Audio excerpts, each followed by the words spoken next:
রহমাতুল লিল আলামিনের জামানার মধ্যে এক আল্লাহর বান্দি যখন চুরি করে ফেলল, ওই মহিলাটাকে যখন চুরি করার পরে মহিলার বংশধরের লোকেরা সবাই ভীত সন্ত্রস্ত হয়ে গেল। সবাই দৌড়াইয়া নবীর দরবারে নিজেরা যায় না, কারণ নবী বিচারের কাঠগড়ায় দাঁড় করাবে। নবী যখন বিচারের কাঠগড়ায় নিজেই দাঁড়ায়া যাবে, তো নবীর সামনে সরাসরি গিয়াও সুপারিশ করা যাবে না।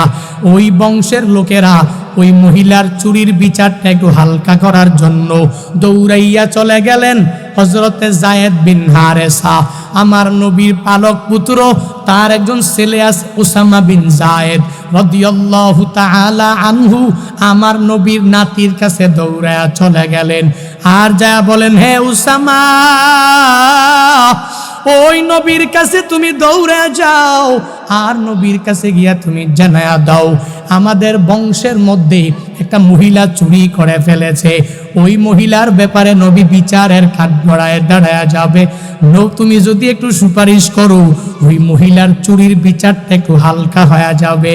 এই কথা যখন বলল, উসামা কোনো দিকেই তাকায় না। উসামা দৌড়াইয়া রহমাতুল লিল আলামিনের দরবারে চলে গেলেন। নবীর দরবারে যা বলে, দাদা, ওই একটা বান্দি চুরি করে ফেললো দাদা, আমি আপনার কাছে চলে আসলাম, আমি আপনার কাছে সুপারিশ করতে চলে আসলাম। দাদা, যখন আপনি বিচারের কাঠগড়ায় দাঁড়ায়া যাবেন, ওই মহিলার চুরির বিচারটা একটু হালকা করে দিবেন দাদা। আমি সুপারিশ করলাম, আপনি চাইলেই মহিলার চুরির বিচারটা হালকা করে দিতে পারবেন। আমার মদিনাওয়ালা নবী, এত সুন্দর চেহারা মুবারক। নবী উসামার কথা শুনে শুনে আমার নবীর পুরো চেহারা মুবারকটা অগ্নি শর্মায় লাল হয়ে গেল। নবী আমার ডেকে বলে, হে উসামা, তুমি জানো না, জানো না, জানো না আল্লাহ আমারে এই দুনিয়াতে কেন পাঠিয়েছে জানো? এই দুনিয়াতে আল্লাহ, এই দুনিয়াতে আদালত নাই, আমি আদালত কায়েম করব। এই দুনিয়াতে ইনসাফ নাই, আমি নবী এখানে ইনসাফ কায়েম করব। এই দুনিয়াতে ইনসাফ নাই, মানুষ ইহসান করতে পারে না, আমি নবী এখানে আইসা আইসা ইনসাফ ইহসান আদালত কায়েম করব। তুমি আমারে জানায়া দিলা, আমি যাতে একটু সুপারিশ করে, তুমি সুপারিশ করে দিলা যাতে চুরির বিষয়ে একটু বিচারটা একটু আমি হালকা করে দেই। হে উসামা, তুমি কি জানো না আল্লাহ আমাকে এর উল্টো করার জন্য পাঠিয়েছে। আল্লাহ দুনিয়াতে আমাকে আদালত কায়েম করার জন্য পাঠাইলো, আল্লাহ আমাকে দুনিয়াতে ইনসাফ কায়েম করার জন্য পাঠাইলো, আল্লাহ আমাকে দুনিয়াতে ইহসান করার জন্য পাঠাইলো। যখন এই কথা বলে দিল, রহমাতুল লিল আলামিনের কথা শোনার পরে নাতি উসামা বিন যায়েদ এই কথা পূর্ণাঙ্গই বুঝে গেল। আমি দাদার কাছে বললাম, দাদা তো আমার উপরে অনেক রাগান্বিত হয়ে গেল, আর নবী যদি আমার প্রতি রাগান্বিত হয়ে যায়, তাহলে অটোমেটিক্যালি আল্লাহ তো আমার উপরে রাগান্বিত হয়ে যাবে। ডেকে বলে, ও দাদা, একটু দোয়া কইরা দেন, আমি বুঝতে পারি নাই। আল্লাহর দরবারে বলেন, আমি আর জিন্দেগিতেও কোনো খারাপ কাজ করনেওয়ালা অথবা খারাপ কাজ করনেওয়ালি কোনো পুরুষ অথবা নারীর জন্য সুপারিশ করতে যাইব না। নবী আমার বললেন, আমি আল্লাহর কাছে বলে দিলাম, হে আমার নাতি, তুমি চলে যাও, তবে রাতের বেলা সবাই আমার সামনে যখন চলে আসবে, সাহাবায়ে কেরামের সামনে আমি নবী নসিহত করব, তখন তুমি ওই জায়গায় থাকবা। এই কথা যখন বললেন, যখন গভীর রাত হয়ে গেল, নবী আমার সাহাবায়ে কেরাম নিয়ে বয়ান করে। নবী বলেন, হে সাহাবায়ে কেরামরা, তোমরা শুনে নাও, তোমরা দুনিয়াতে ইনসাফ কায়েম করবা, আদালত কায়েম করবা। একজনের বেলায় বিচার একরকম, আর একজনের বেলায় বিচার আরেক রকম করবা না। তোমরা শুনে নাও, যখন তোমরা একজনের বেলায় বিচার করবা একরকম, আর একজনের বেলায় বিচার যখন করবা আরেক রকম, তখন মনে রাখবা ওই সমাজ ধ্বংস হতে এক সেকেন্ড পরিমাণ দেরি হবে না। ওই মাওলার ইবাদতে তুই মগ্ন হয়ে যাবা, ওই আল্লাহ যা আদেশ করলেন তা সুন্দরভাবে বান্দা তুমি মেনে নিবা। বলে আমি কাল করব, পরশু করব, এরপরের দিন ভালো হয়ে যাব। এই চিন্তা লালন করে করে বান্দা চলাফেরা কইর না, বরং রে বান্দারা যৌবনকালের সময়টাতে ইবাদতের মাধ্যমে যদি কাটায়া দাও, বলে নবী জানায়া দিলেন 7 গুণে গুণান্বিত যেই বান্দা আল্লাহ এদেরকে মায়া করে আরশে মুআল্লার নিচে জায়গা করে দিবে। তন্মধ্যে 2 নাম্বার ওই যুবক, যেই যুবক যৌবনকালে ইবাদতের মাধ্যমে সময়টা কাটাতে পারবে, আল্লাহ মায়া কইরা এদের আরশে মুআল্লার নিচে জায়গা করে দিবে। 3 নম্বরে মদিনাওয়ালা নবী জানায়া দিলেন আরশে মুআল্লার নিচে কোন বান্দা স্থান পেয়ে যাবে। 3 নম্বরে নবী বলেন ওয়ারাজুলুন কলবুহু মুআল্লাকুন ফিল মাসাজিদ, ওই আল্লাহর বান্দা যার সাথে মসজিদের সম্পর্ক ছিল কম না বেশি। এই বান্দা ফজরের নামাজ পড়া মসজিদ থেকে যখনই বের হয়ে গেল, জোহরের আজান কখন হয়ে যাবে এই চিন্তা নিয়ে বান্দা কাজে দৌড়ায় গেল। আজানের 1 ঘন্টা 2 ঘন্টা আগেই প্রস্তুতি নিয়ে দৌড়াইয়া মসজিদে চলে গেল। আবার আসরের নামাজের আগে এই বান্দা নামাজ পড়ার জন্য দৌড়াইয়া চলে গেল। আবার মাগরিবের আগে মাগরিব পড়ার জন্য বান্দা দৌড়াইয়া চলে গেল। এশা পড়ার আগে নামাজের আগে বান্দা দৌড়াইয়া মসজিদের মধ্যে চলে গেল। মদিনাওয়ালা নবী বলেন ওই বান্দাকে আল্লাহ আরশে মুআল্লার নিচে জায়গা করে দিবে। যেই বান্দা 1 বেলার নামাজ পড়লে আর 1 বেলা নামাজের জন্য অপেক্ষায় থাকে। ফজর পড়লে জোহর কখন আসবে, জোহর পড়লে আসর কখন আসবে, আসর পড়লে মাগরিব কখন আসবে, মাগরিব পড়লে এশা কখন চলে আসবে, এই চিন্তা লালন করে করে যেই বান্দা মসজিদের সাথে তাআল্লুক লাগায়, আল্লাহ ওই বান্দাকে মায়া কইরা আরশে মুআল্লার নিচে জায়গা করে দিবে। 3 নম্বরে ওই বান্দাই তো আরশে মুআল্লার নিচে জায়গা পেয়ে যাবে যেই বান্দা মসজিদের সাথে সম্পর্ক লাগায়া লাগায়া চলতে পারবে। 3 নাম্বার। 4 নম্বরে রহমাতুল লিল আলামিন জানায়া দেয় ওয়ারাজুলানি তাহাব্বা ফিল্লাহ ইজতামা আলাই ওয়া তাফাররাকা আলাই। নবী আমার বলেন ওই 2 বান্দা একজনে আরেকজনকে ভালোবাসে, একজনের জন্য চিল্লায়া বলো তার নাম। একজনকে আরেকজনে ভালোবাসে কার জন্য? ইজতামা আলাই, একজনে আরেকজনে একত্রিত হয়ে গেল, মিলিত হয়ে গেল আল্লাহর জন্য। আবার তাফাররাকা আলাই, এই 2 জনে একজনে আরেকজন থেকে পৃথক হয়ে গেল। একজনকে মায়া কইরা গ্রহণ করলো, আর একজনকে ইগনোর করে তাড়ায়া দিল। এটা সব হবে আল্লাহর জন্য যেই বান্দা করতে পারবে। ডক্টর মিজানুর রহমান আল আজহারিকে মুসলমান যদি মায়া কইরা অ্যাকসেপ্ট কইরা নিল তো আল্লাহর জন্য কইরা নিল। কুয়াকাটা হুজুরকে মায়া কইরা অ্যাকসেপ্ট করে নিল তো আল্লাহর জন্যই তো গ্রহণ কইরা নিল। বাংলাদেশের বড় বড় স্কলার যারা এদেরকে মায়া কইরা অ্যাকসেপ্ট কইরা নিল, ইজতামা আলাই, এদের সাথে মিলিত হয়ে গেল, আল্লাহর জন্য করলো। আর মমতাজরে ঘৃণাও করলো, দুনিয়ার কোনো মানুষকে দেখানোর জন্য না, তার থেকে পৃথক হয়ে গেল, তাকে ইগনোর করে তাড়ায়া দিল একমাত্র একজনের জন্য। চিল্লায়া বলো তার না। সাবাতুন ইউজিল্লুহুমুল্লাহু ফি জিল্লিহি ইয়াউমা লা যিল্লা ইল্লা যিল্লুহু। মদিনাওয়ালা নবী সুন্দরভাবে জানায়া দিলেন কিয়ামতের ময়দানে আরশে মুআল্লার ছায়া ব্যতীত আর কোনো ছায়া থাকবে না। সাবাতুন ইউজিল্লুহুমুল্লাহ,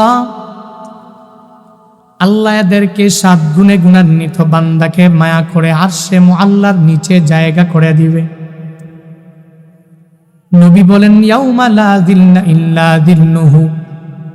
কোন দিন দিবে? বলে যেই দিন আরশে মুআল্লার ছায়া ব্যতীত আর কোনো ছায়া নাই। আরশে মুআল্লার ছায়ার কেন এত দাম? আরশে মুআল্লার ছায়ার ব্যাপারে নবী কেন এক্সট্রা হাদিস বর্ণনা করলেন? বলে এর কারণ হলো বান্দা বলে দুনিয়াতে যে কোনো বান্দারা যখন সারাদিন মাঠের মধ্যে কাজ করা আরম্ভ করে দিল, উপরে বান্দার সূর্য, সারাদিন কাজ করার পরে আল্লাহর ওই বান্দা বিকাল বেলা রওনা হয়ে গেল ছায়ায় দৌড়ায়। যখন একটু সারাদিন কাজ করার পরে একটু ছায়া যখন পেয়ে গেল, ওই বান্দার কাছে এই ছায়া অনেক বড় দামি হয়ে গেল। কারণ সারাদিন রোদের তাপ এই বান্দা সহ্য করতে পারে নাই, এজন্য তার কাছে ছায়ার বড় দাম। ফুটবলাররা রোদের মধ্যে ৪৫ মিনিট খেলার পরে এদেরকে হাফ এন আওয়ার দিয়া দিল, একটু ছায়ার ব্যবস্থা করে দিল, আর বলল দৌড়ায় যাও, ওই ছায়া তোমার জন্য বিশ্রাম করে নাও। ওই বান্দা ওখানে গিয়া বিশ্রাম নিয়ে নিল। যদি কোনো বান্দা বলে, হে বান্দা তুমি আমায় বলো ৪৫ মিনিট পরের এই ছায়া তোমার কাছে কি পরিমাণ দামি, ওই বান্দা তখন জানায়া দিবে ৪৫ মিনিট খেলার পরে এই ছায়া আমার কাছে অনেক দামি। কারণ জানো, এতক্ষণ পর্যন্ত রোদের তাপ আমি সহ্য করতে পারি নাই, এখন যখন একটু ছায়া পেয়ে গেলাম তখন এই ছায়া আমার কাছে অনেক দাম বেড়ে গেল। বলে কিয়ামতের ময়দানে ওই আরশে মুআল্লার ছায়ার কেন এত দাম? মদিনাওয়ালা নবী কেন বললেন আরশে মুআল্লার কথা? নবী এর পরে জানিয়ে দিলেন, ওই দিন তো আরশে মুআল্লার ছায়া ব্যতীত আর কোনো ছায়া নাই।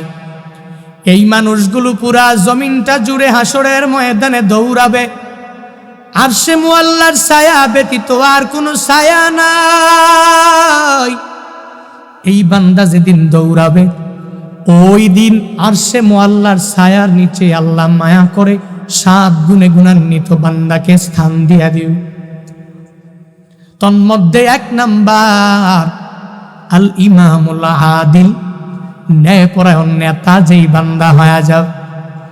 এখন তুই হাদিস বর্ণনা করার পরে কত আল্লাহর বান্দারা বলতে লাগবে, হুজুর যে বললেন ইমামে আদেল যেই বান্দা হয়ে যাবে আল্লাহ তাকে মায়া করে আরশে মুআল্লার নিচে জায়গা করে দিবে। এই ইমাম বলতে মনে হয় নবী শুধুমাত্র মসজিদের ইমামরে বুঝাইলেন, শুধুমাত্র হুজুরে বুঝাইলেন, শুধুমাত্র মাদ্রাসার মুহতামিম সাহেবকে বুঝাইলেন।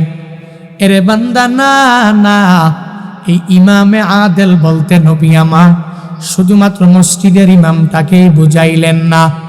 এই ইমামে আদেল বলতে শুধুমাত্র নবী মসজিদের খতিবটাকেই বুঝালেন না।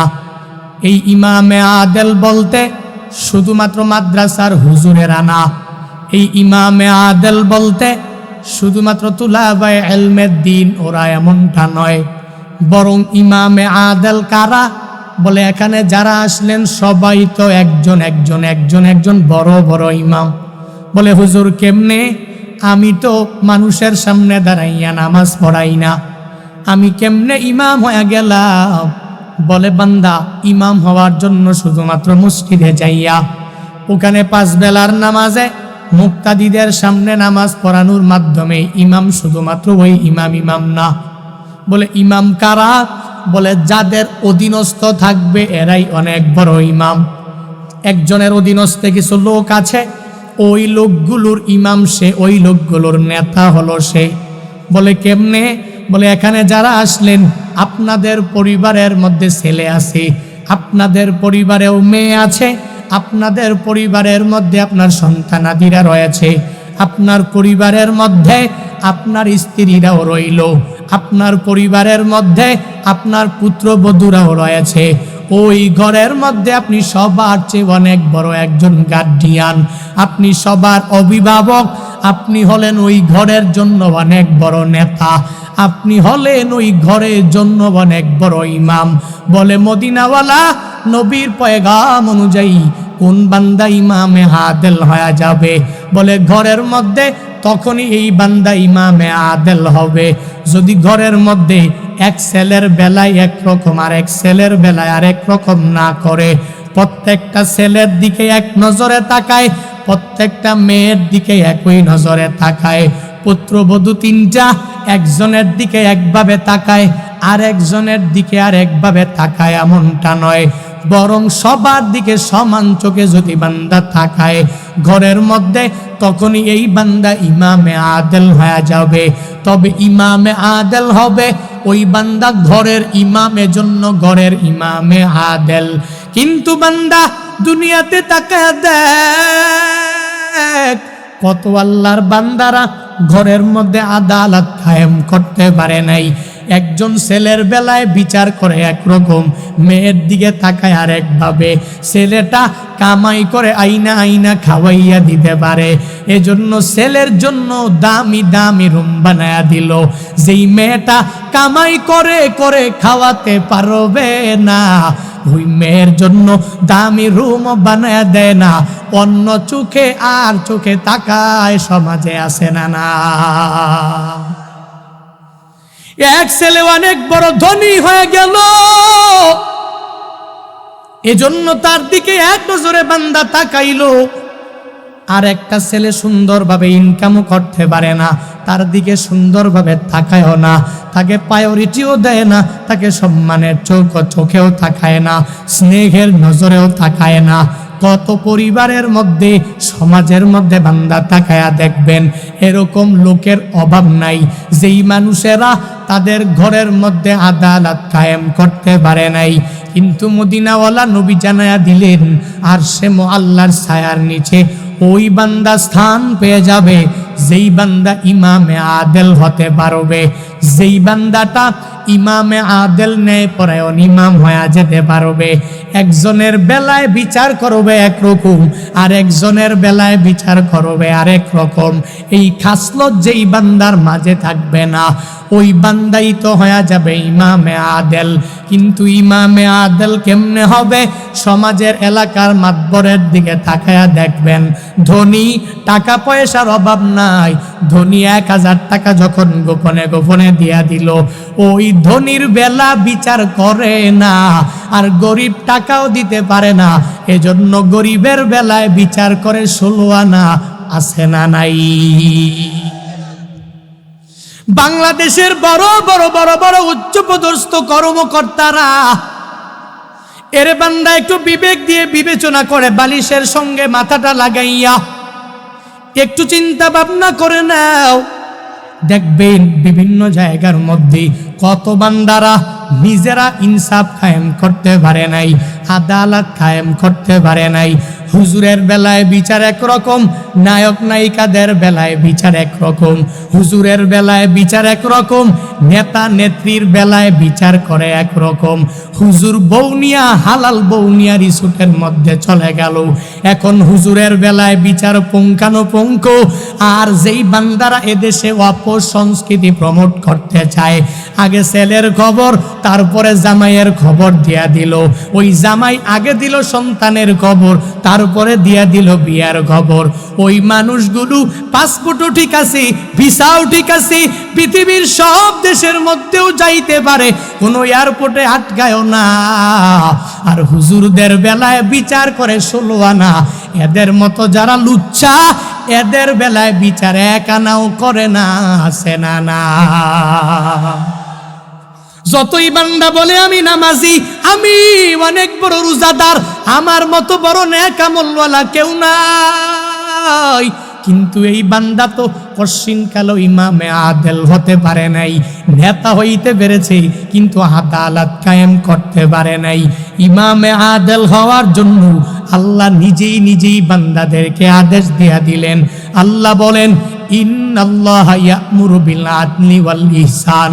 আল্লাহ বলেন, নিশ্চয়ই আল্লাহ তোমাদেরকে আদেশ দিয়ে দিলেন আদালত কায়েম করার জন্য, ইহসান করার জন্য, অর্থাৎ সবার বেলায় এক রকম বিচার করার জন্য, সবার দিকে এক নজরে তাকানোর জন্য। যার যার বেলায় স্বার্থে আঘাত লাগলে একজনের বেলায় বিচার একরকম, আর একজনের বেলায় বিচার আর এক রকম করলে হবে না, হবে না, হবে না। বাংলাদেশের সরকার জানায়া দিল কয়েকদিন আগে 23 সালে দুর্ভিক্ষ চলে আসবে, আর চিন্তায় পড়ে গেল, হায় হায় কি উপায় হবে। কিন্তু জানে না যেই জায়গার মধ্যে এই বান্দিটা বিপদের মধ্যে পড়ে আছে, মদিনাওয়ালা নবী 1450 বছর আগে নবী আমার জানায়া দিয়েছে, যেই সমাজের মধ্যে ইনসাফ থাকবে না, যেই সমাজের মধ্যে আদালত কায়েম করতে পারবে না, নেতারা একজনের বেলায় বিচার করবে একরকম, আর একজনের বেলায় বিচার করবে আরেক রকম, একজনের বেলায় একটা আর একজনের বেলায় আরেকটা, তখন ওই সমাজ, ওই রাষ্ট্র, ওই উপজেলা, ওই জেলা সুন্দরভাবে চলবে না। ওই জেলার মধ্যে আল্লাহ দুর্ভিক্ষ দিয়া ওই রাষ্ট্রকে ধ্বংস করে দিবে। হযরতে উরওয়া রাদিয়াল্লাহু তাআলা আনহুর বর্ণনা, রহমাতুল লিল আলামিনের জামানার মধ্যে এক আল্লাহর বান্দি যখন চুরি করে ফেলল, ওই মহিলাটাকে যখন চুরি করার পরে মহিলার বংশধরের লোকেরা সবাই ভীত সন্ত্রস্ত হয়ে গেল। সবাই দৌড়াইয়া নবীর দরবারে, নিজেরা যায় না, কারণ নবী বিচারের কাঠগড়ায় দাঁড় করাবে। নবী যখন বিচারের কাঠগড়ায় নিজেই দাঁড়ায়া যাবে, তো নবীর সামনে সরাসরি গিয়াও সুপারিশ করা যাবে না। ওই বংশের লোকেরা ওই মহিলার চুরির বিচারটা একটু হালকা করার জন্য দৌড়াইয়া চলে গেলেন হযরতে যায়েদ বিন হারেসা, আমার নবীর পালক পুত্র, তার একজন ছেলে আছে উসামা বিন যায়েদ রাদিয়াল্লাহু তাআলা আনহু, আমার নবীর নাতির কাছে দৌড়ায়া চলে গেলেন।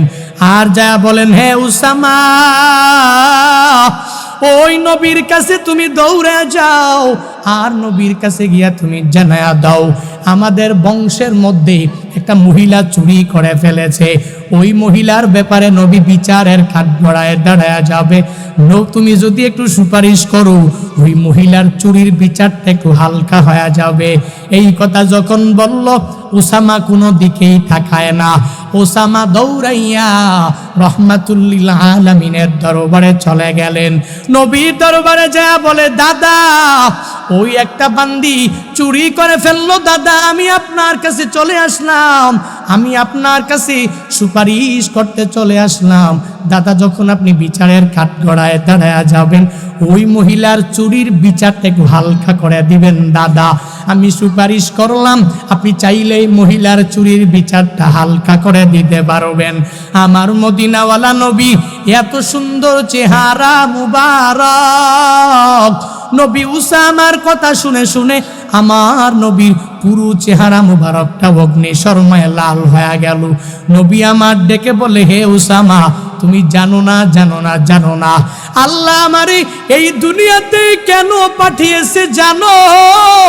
এই দুনিয়াতে আল্লাহ, এই দুনিয়াতে আদালত নাই, নবী আদালত কায়েম করব। এই দুনিয়াতে ইনসাফ নাই, আমি নবী এখানে ইনসাফ কায়েম করব। এই দুনিয়াতে ইনসাফ নাই, মানুষ ইহসান করতে পারে না, আমি নবী এখানে আইসা আইসা ইনসাফ ইহসান আদালত কায়েম করব। তুমি আমারে জানায়া দিলা, আমি যাতে একটু সুপারিশ করে, তুমি সুপারিশ করে দিলা যাতে চুরির বিষয়ে একটু বিচারটা একটু আমি হালকা করে দেই। হে উসামা, তুমি কি জানো না, আল্লাহ আমাকে এর উল্টো করার জন্য পাঠিয়েছে।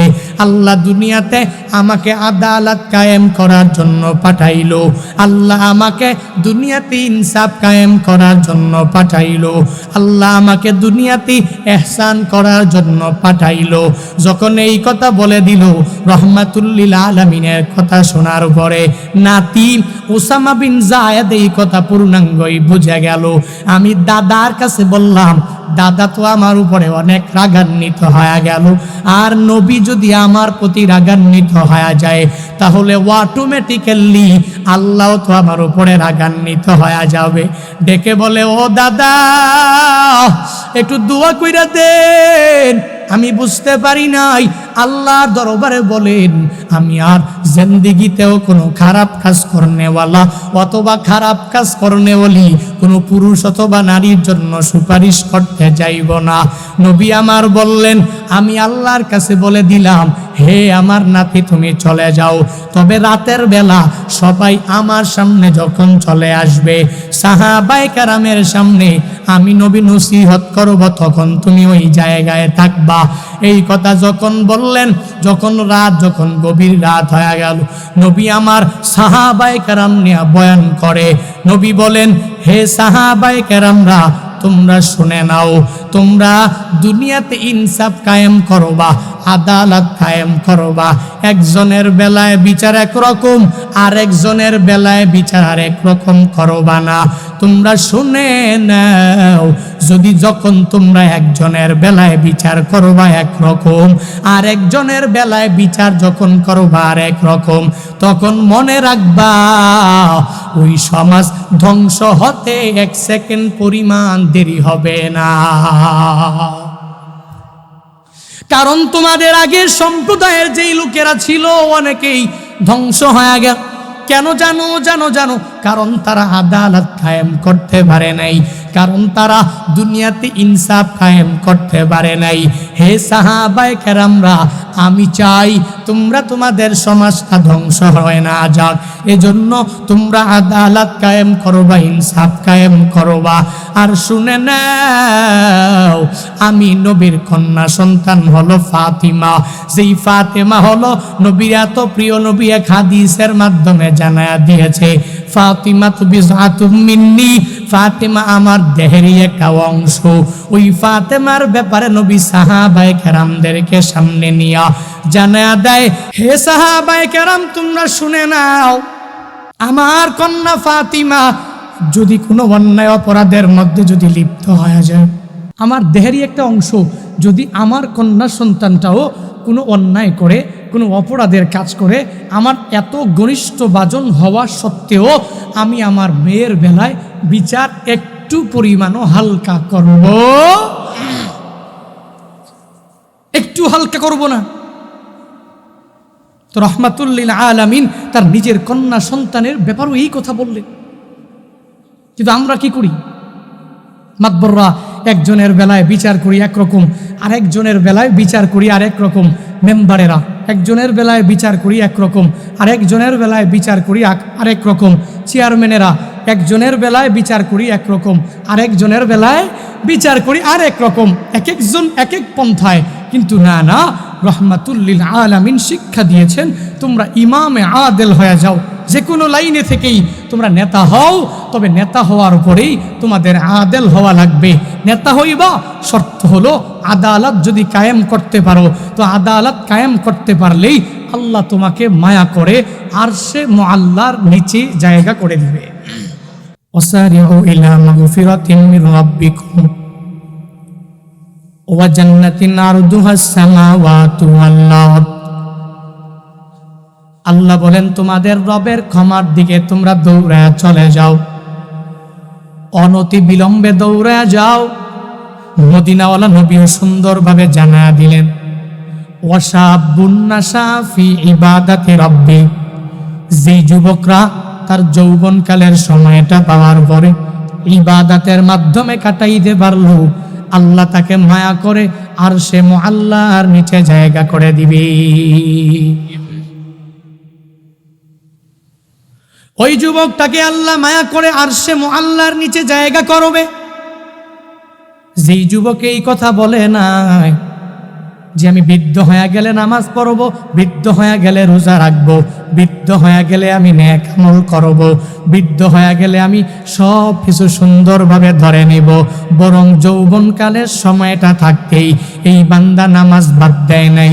যৌবনকালের সময়টা থাকার মধ্যেই এই বান্দা রোজা একটাও মিস দেয় নাই। যৌবনকালের সময়টা থাকতেই এই বান্দা কোনো নেক আমল বাদ দেয় নাই।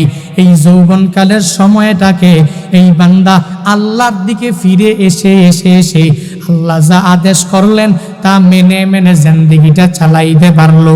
আল্লাহ যা নিষেধ করলেন এই বান্দা এই নিষেধ থেকে নিজেকে বিরত রাখার মাধ্যমে চালাইতে পারলো। ওই বান্দা আমার মাওলার কাছে অনেক বড় দামি।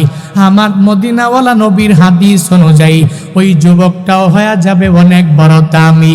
কিন্তু হে যুবকেরা, যৌবনকালের সময়টা থাকতেই তো দাম দিতে পারলা না। ইন্ডিয়ান সিরিয়াল দেখার মাধ্যমে নিজের সময়টা কাটায়া দিলা। বড় বড় 2 ঘন্টা 2.5 ঘন্টা মুভি দেখার মাধ্যমে জীবনটা কাটাইলা। তুমি যৌবনকালের সময়টা পাওয়ার পরে নাটক সিনেমা ছবি দেখাই সময়টা কাটায়া দিলা। সপ্তাহে জুমার নামাজে একবার গেলা, গেলে গেলা না গেলে নাই। ঈদের নামাজে দৌড়াইয়া চলে গেলা, গেলে গেলা না গেলে নাই। বান্দা তোমার খবরও নাই। ফজরও পড়লা না, জুহরও পড়লা না, আসরও পড়লা না, মাগরিবও পড়লা না, ঈশাও পড়লা না, বরং মুভি দেইখা দেইখা ওই নাটকের মতো সিনেমার ভিলেন যে আছে তার মতো নিজেরে বানাইবার জন্য বান্দা তুমি চেষ্টা করলা। খেলা দেখলা, মেসি কেমনে চুলের কাটিং দিয়া দিল, আমি কালকেই গিয়া নতুন করে মেসির মতো একটা কাটিং দিয়া দিব। নেইমার কেমনে কাটিং দিয়া দিল, কালকে যাইয়াই নেইমারের মতো একটা কাটিং আমার দেওয়াই লাগবে। নতুন নতুন কাটিং পাবো, নতুন নতুন চুল সুন্দরভাবে কাটিং দিয়া দিব। ইন্ডিয়ান সিরিয়াল দেইখা এই যে কয়েকদিন আগের ঘটনা বান্দা তাকায়া দেখলা, চট্টগ্রামের জমিনের মধ্যে ছোট্ট একটা বাচ্চা, বয়স বেশি না, 5 বছরের আয়াতকে নিয়ে দৌড়া চইলা গেল। মা ও সন্তানের খবর পায় না, বাবাও সন্তানের খবর পায় না। কারো কাছে এই সন্তানের 15 দিন পর্যন্ত কোনো পরে খবর নাই, কিন্তু ওই সন্তানের পুরা বডিটাও লাশ হিসাবে মাটা পায় নাই, বাবাও পায় নাই, আত্মীয় স্বজনরাও পায় নাই, বরং টুকরা টুকরা টুকরা টুকরা লাশ পায়া গেল, টুকরা টুকরা দেহের অংশগুলো পায়া গেল। 5 বছরের আয়াতকে কে মারলো? বলে এক যুবক তাকে অপহরণ কইরা নিয়া মাইরা ফেললো। তারে যখন জিজ্ঞেস করা হলো, তুই এত ছোট্ট একটা বাচ্চাকে নিয়ে তুই কেন চলে গেলা? সে জানায়া দিল, তোমরা জানো কেন আমি তারে নিয়ে নিয়ে অপহরণ করলাম? বলে আমি ইন্ডিয়ান সিরিয়াল দেখে দেখে উদ্বুদ্ধ হয়ে গেছি, এজন্য তারে অপহরণ করে আমি নিয়ে গিয়েছিলাম। তো কেন মারলি? ওই মায়ের সন্তানটাকে কেন মায়ের কাছে তুই ফিরাইয়া দিলি না? ওই বাবার সন্তানকে কেন তুই বাবার কাছে ফিরাইয়া দিলি না? সে জানায়া দিল, কেন ফিরাইয়া দেই নাই? তাহলে অপহরণ যে আমি করেছি এটা ফাঁস হয়ে যাবে, ফিরা গেলে আমার নাম সে তার মায়ের কাছে বাবার কাছে বলে দিবে। এখন এজন্য ওই যুবক ওই ভিলেনদের দিকে তাকাইয়া ইন্ডিয়ান বড় বড় সিরিয়াল দেখা 5 বছরের ছোট্ট বাচ্চা আয়াতটাকেও তো ছাড়লো না। এজন্য বান্দা নিজে এটা মনে কইরো না যৌবনকালের সময়টা থাকতেই ইন্ডিয়ান সিরিয়াল দেইকা সময়টা কাটায়া দিলাম, আমি মেসি নেইমারের খেলা দেইকা সময়টা কাটায়া দিলাম, মেসিকে আমার আদর্শ বানাইলাম, নেইমারকে আমার আদর্শ বানাইলাম। ইন্ডিয়ান বড় বড় বড় বড় মুভি যারা করে এই ভিলেনদেরকে আমার আদর্শ বানাইলাম। এদের মতো আমি চুল রাখলাম, এদের মতো আমি সুন্দরভাবে এরা যে পোশাক পরিধান করে আমিও সেই পোশাক পরিধান করেই চলাফেরা করলাম। এরে যুবক আল্লাহর বান্দা, আল্লাহ তো তোরে এজন্যই যৌবনকালের পাওয়ার দেয় নাই। আল্লাহ তো তোমারে এই যৌবনকালের টাটকা রক্ত গরমগুলো এজন্য দেয় নাই। কি জন্য দিয়েছে? তুই যৌবনকালের সময়টা পাওয়ার পরে ইবাদত একজনের করবি, চিল্লায়া বলো তার না। ওই মাওলার ইবাদতে তুই মগ্ন হয়ে যাবা। ওই আল্লাহ যা আদেশ করলেন তা সুন্দরভাবে বান্দা তুমি মেনে নিবা। বলে আমি কাল করব, পরশু করব, এরপরের দিন ভালো হয়ে যাব, এই চিন্তা লালন করে করে বান্দা চলাফেরা কইর না। বরং রে বান্দারা যৌবনকালের সময়টাতে ইবাদতের মাধ্যমে যদি কাটায়া দাও, বলে নবী জানায়া দিলেন 7 গুণে গুণান্বিত যেই বান্দা আল্লাহ এদেরকে মায়া করে আরশে মুআল্লার নিচে জায়গা করে দিবে। তন্মধ্যে 2 নাম্বার ওই যুবক, যেই যুবক যৌবনকালে ইবাদতের মাধ্যমে সময়টা কাটাতে পারবে, আল্লাহ মায়া কইরা এদের আরশে মুআল্লার নিচে জায়গা করে দিবে। 3 নম্বরে মদিনাওয়ালা নবী জানায়া দিলেন আরশে মুআল্লার নিচে কোন বান্দা স্থান পেয়ে যাবে। 3 নম্বরে নবী বলেন ওয়ারাজুলুন কলবুহু মুআল্লাকুন ফিল মাসাজিদ, ওই আল্লাহর বান্দা যার সাথে মসজিদের সম্পর্ক ছিল কম না বেশি। এই বান্দা ফজরের নামাজ পড়া মসজিদ থেকে যখনই বের হয়ে গেল, জোহরের আজান কখন হয়ে যাবে এই চিন্তা নিয়ে বান্দা কাজে দৌড়ায় গেল। আজানের 1 ঘন্টা 2 ঘন্টা আগেই প্রস্তুতি নিয়ে দৌড়াইয়া মসজিদে চলে গেল। আবার আসরের নামাজের আগে এই বান্দা নামাজ পড়ার জন্য দৌড়াইয়া চলে গেল। আবার মাগরিবের আগে মাগরিব পড়ার জন্য বান্দা দৌড়াইয়া চলে গেল। এশা পড়ার আগে নামাজের আগে বান্দা দৌড়াইয়া মসজিদের মধ্যে চলে গেল। মদিনাওয়ালা নবী বলেন ওই বান্দাকে আল্লাহ আরশে মুআল্লার নিচে জায়গা করে দিবে। যেই বান্দা এক বেলার নামাজ পড়লে আরেক বেলা নামাজের জন্য অপেক্ষায় থাকে।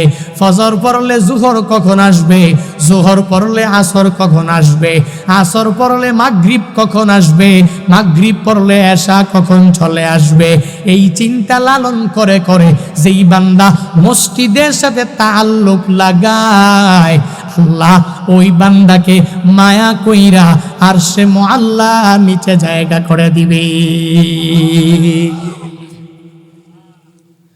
3 নম্বরে ওই বান্দাই তো আরশে মুআল্লার নিচে জায়গা পেয়ে যাবে যেই বান্দা মসজিদের সাথে সম্পর্ক লাগায়া চলতে পারবে।